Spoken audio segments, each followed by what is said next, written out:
నమస్తే అండి. నేను జనసేన పార్టీ నాయకుల్ని ఒక మాట అడుగుదాం అనుకుంటున్నాను. మిమ్మల్ని ఎవరైనా తిడితే మీరు ఊరుకుంటారా?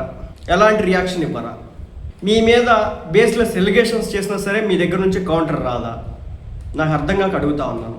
జనసేన పార్టీ దగ్గర నుంచి దాదాపు 21 మంది ఎమ్మెల్యేలు ఉన్నట్టున్నారు, 2 మంత్రులు కూడా ఉన్నారు.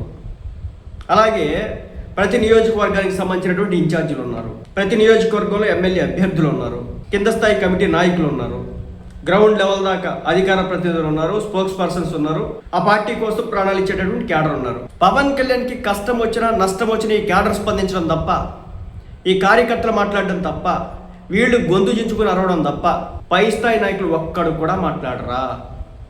ఈ రోజున రోజారెడ్డి గారు మాజీ మంత్రి, మాజీ ఎమ్మెల్యే, 2 సార్లు గెలిచినట్టున్నారు. వైసీపీ పార్టీ దగ్గర నుంచి ఆమె ఒక టీవీ ఛానల్కి వెళ్ళి, ప్రముఖ టీవీ ఛానల్కి వెళ్ళి పబ్లిక్గా ఇంటర్వ్యూలో ఇష్టం వచ్చినట్టుగా అవమానకరంగా మాట్లాడుతూ ఉంటే మీలో చలనం లేదా?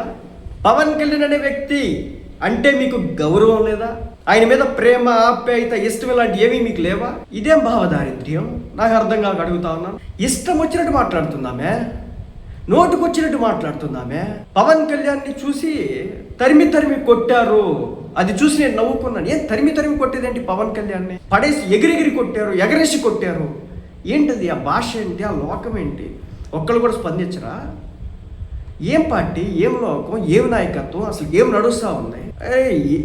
నిన్నగాక మొన్న విజయ్ సోషల్ మీడియా టీమ్స్ చూడండి ఎంత గట్టిగా పనిచేస్తూ ఉన్నాయో. వాళ్ళకి బడా బడా నాయకులు లేరు అక్కడ, కేవలం ఒక 200 నుంచి 500 మంది టీం ఉందన్న. ఏ చిన్న విషయంనైనా రాష్ట్ర వ్యాప్తంగా ఒక సెన్సేషనలైజ్ చేసేటటువంటి ఒక చరిత్ర ఉంది అక్కడ, ఒక సంస్థాగత నిర్మాణం ఉంది అక్కడ. అసలు నిన్న సోషల్ మీడియాలో మీరు చాలా వార్తలు చూసి ఉంటారు.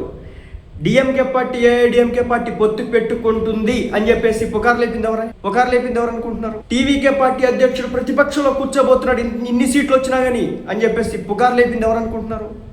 గవర్నర్ దగ్గరికి వెళ్ళి అక్కడికి వెళ్ళి యుద్ధ వాతావరణం క్రియేట్ చేసింది ఎవరు అనుకుంటున్నారు?